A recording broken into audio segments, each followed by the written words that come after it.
Stay calm and listen. Your husband is at the OB/GYN clinic where I work right now. I received a frantic phone call one day from my best friend who works at the hospital. I wondered what on earth my husband would be doing at the OB/GYN clinic. What do you mean? Is he there by himself? No, he came with a pregnant woman who is showing quite a bit. He doesn't have any sisters or pregnant relatives that I know of. I was suspicious. Could you be mistaking him for someone else? Maybe someone who just looks like my husband? It's definitely him. I remember his face from your wedding, right down to the position of his mole. I can't be wrong. Plus, I heard the pregnant woman calling out your husband's name.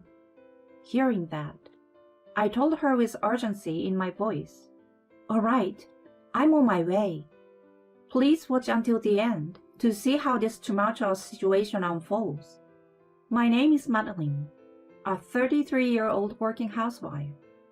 After graduating college, I got a job at a major online retailer. I'm still there, now as a team leader. It's busy, but a rewarding life. I met my husband Lance through a friend when I was 28. He worked at a small to medium-sized company. I was immediately drawn to his refreshing and kind demeanor, and we started dating. For context, he was earning around $1,400, while I made almost twice that. Even though I earned more, I was content as long as I was with him. So when he proposed, I happily accepted. We rented an apartment halfway between our workplaces and started our life together. He was great with household chores, and we enjoyed a happy newlywed life. He often said back then, "I'd love to have kids soon after we get married. I really like kids." "Would you prefer a boy or girl?" "Either one. I'd raise a girl like a princess. And if it's a boy, I'd love to play baseball with him." Then we better start saving up. We were full of excitement for the future. About a year into our marriage, something wonderful happened. I discovered I was pregnant. "Lance, it looks like we are going to have a baby." "What? Really? Oh my gosh, Madeline!" He hugged me joyfully. I felt enveloped in happiness in his arms. We confirmed the baby's heartbeat, and he took great care of me during the tough times of morning sickness. He did most of the housework, and even went to different supermarkets to find food I craved. I always expressed my gratitude to him. "Thank you so much, honey. I really appreciate everything you do." "It's nothing, babe.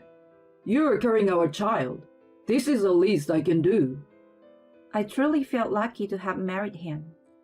Then, tragically, at the 15-week checkup, the doctor delivered shocking news. "We can't find the baby's heartbeat." My baby had passed away inside me. When I told this to Lance, crying, he was devastated. "Lance, the baby's heartbeat isn't there." "What? Does that mean it's a miscarriage?" "Yes." In front of a speechless Lance, I broke down in tears. It was the hardest night of my life. Afterward, while I was recovering from the shock and undergoing procedures at the hospital, Lance handled all the paperwork. I couldn't get back on my feet for a while, and even took a few months off from work. I managed to do the household chores, but tears would often unexpectedly spill. Lance seemed unsure of how to help. "Madeline, let's have dinner together." "I don't want to." "But you need to eat for your health." "Just leave me alone." Looking back, I might have been at fault too, but I was in shock from losing our child and couldn't think straight. Time passed, and I gradually started to look forward again. "Lance, I'm sorry for everything. I'm okay now." I remember how relieved he looked when I told him that. It wasn't just my husband who supported me through this tough time. My best friend Bethany was also there for me. She has been my friend since high school and was working as a nurse in a nearby city. specifically in an OBGYN clinic. She deeply sympathized with my situation and encouraged me. Don't blame yourself. These things unfortunately happen quite often. But many women have healthy babies after a miscarriage. Let's look forward again. Her words helped me find my way back, and I was deeply grateful to her. Life with Lance continued, but ever since the miscarriage, things were a bit awkward between us, and our conversations dwindled. About a year later, Lance started to get busier at work and was often away from home. He did overtime until past 10 p.m. on weekdays and worked on early Saturday or Sunday. The household chores increased, but I didn't say anything. I started to think it might be time to prepare for another baby. I began to improve my diet and take care of my body, but he didn't cooperate with my attempts to conceive. He became distant at night, turning his back to me and going to sleep. I started to feel resentful towards him. Then one day, I saw the spine of a book peeking out of Lance's open bag. The New Dad's Guide to Parenting and Baby's First Parent, the ultimate naming encyclopedia. I showed them to him when he woke up. My voice filled with excitement. Lance, you've been studying for a baby. He looked startled. What? You looked in my bag? It was open, and I just saw it. I'm so happy you've been thinking about it. Yeah, I've been thinking about it. He said that, and quickly put the books back in his bag before leaving for work. I was relieved he still wanted a child. That's great. I need to keep up with my efforts, I said to myself. I became more positive and devoted myself more to household chores and self-improvement. Then, on a Saturday, when Lance said he had to work, I finished my chores in the morning and was relaxing at home when I got a call from Bethany. Why is she calling me now?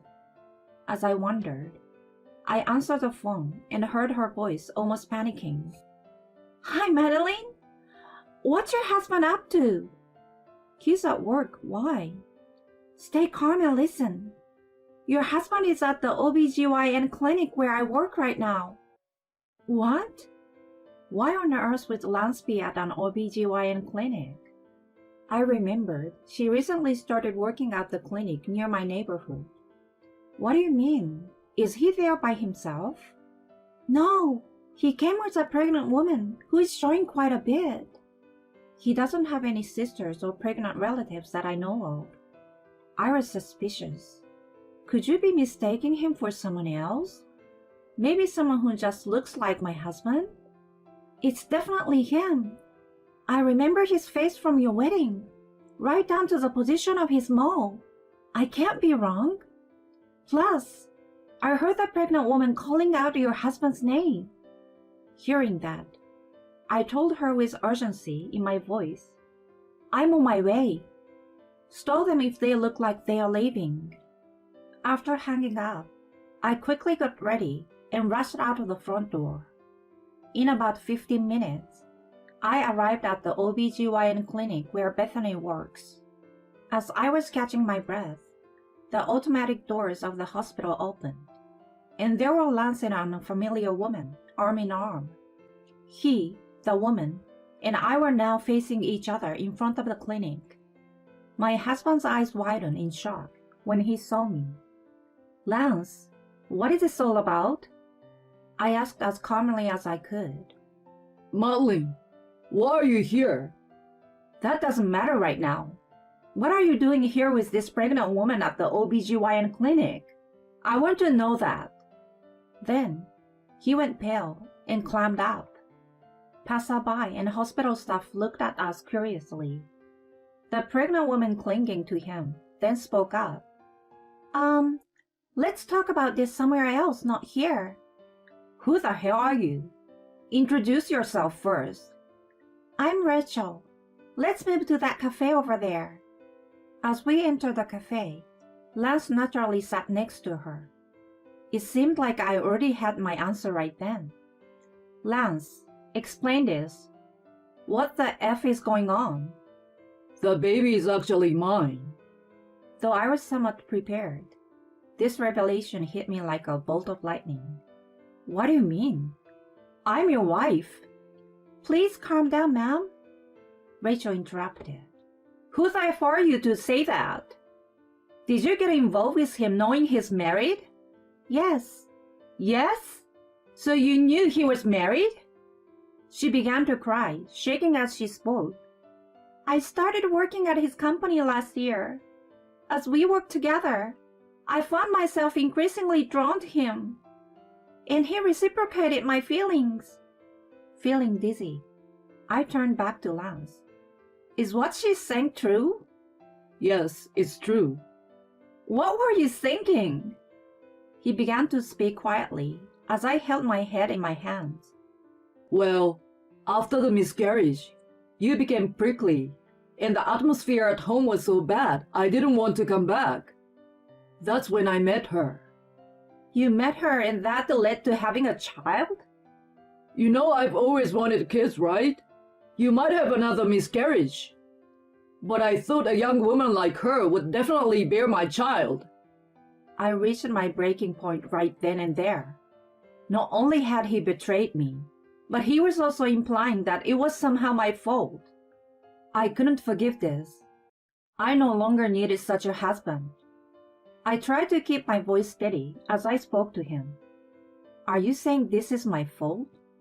Well, yeah. You couldn't have a child after all. And you think that justifies your affair? Rachel butted in.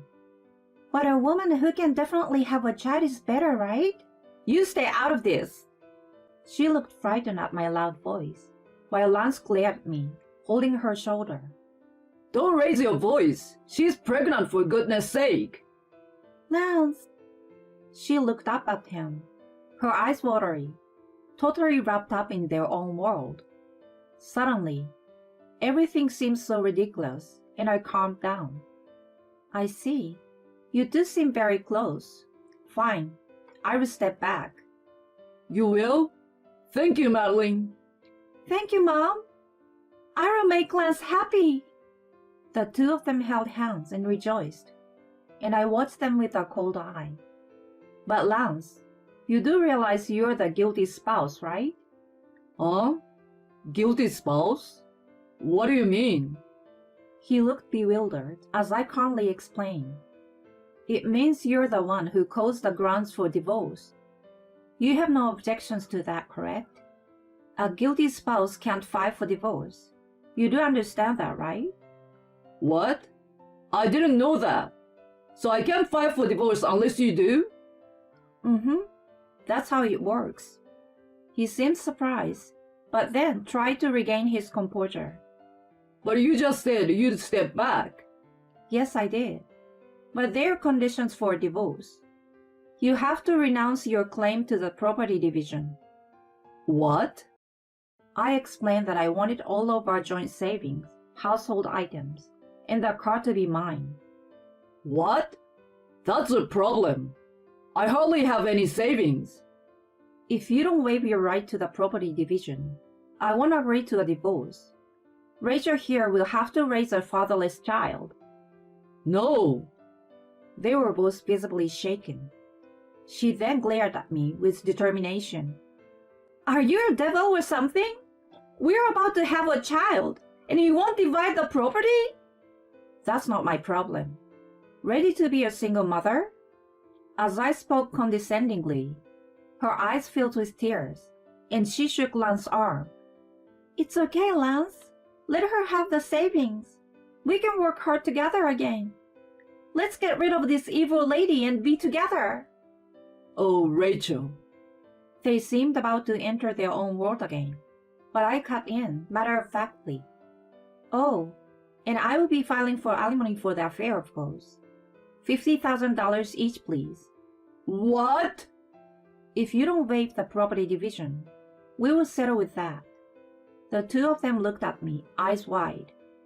Did they really think they could do all this without having to pay alimony? Surprised? That's only fair, isn't it? But $50,000 each, that's too much. Alimony isn't included in the property division. Make sure you have it ready. You're already making more money than me. And still you are so greedy for money? See whatever you want. I'm definitely filing for alimony. Rachel then blurted out. Lance, this is too much. Let's hire a lawyer and fight this. Yeah, you better be prepared, Madeline. I will be the one to demand alimony from for emotional distress, you fool. I scoffed at their threats. Sure, bring a lawyer or whatever you want. Let's see if you can find one who will take your ridiculous side as a guilty spouse. What did you say? I will see it through to the end, whether it's a trial or whatever. Do you two even have the money for legal fees? Especially with a baby on the way. My concern made them both look down, trembling. What? Do you have something to say? She yelled at me, her face smeared with tears and snot. You're evil! This is exactly the reason why he left you for me. I raised my voice even louder. I'm telling you, I'm giving you that man. If you understand, then pay up and enjoy your miserable lives together, you scum. Leaving the two of them trembling in fear, I walked out of the cafe. Eventually, my divorce from Lance was finalized. We agreed on no property division and $50,000 in alimony. Lance and Rachel apparently begged their relatives for money, but after hearing about their situation, the relatives firmly refused, and he was even disowned by his family. In the end, they had to borrow money to pay me the alimony. They tried to stay together, but they were ostracized at work and eventually fired. With a baby on the way, they both ended up jobless and in debt. Seeing their plight, Rachel's parents said they would raise a child until they could pay off their debts. They were left unable to properly raise their own child. For a man who loved children, this must have been excruciating. They now live in a rundown apartment, working day and night to pay off their debts. Bethany, who lives nearby, says their apartment is always filled with the sound of arguing. I feel no sympathy for them. Meanwhile, I moved to a new place with my alimony, and I'm living comfortably. My work is going well, and I'm set to be promoted earlier than my peers. Now I'm focused on my career and finding someone truly trustworthy.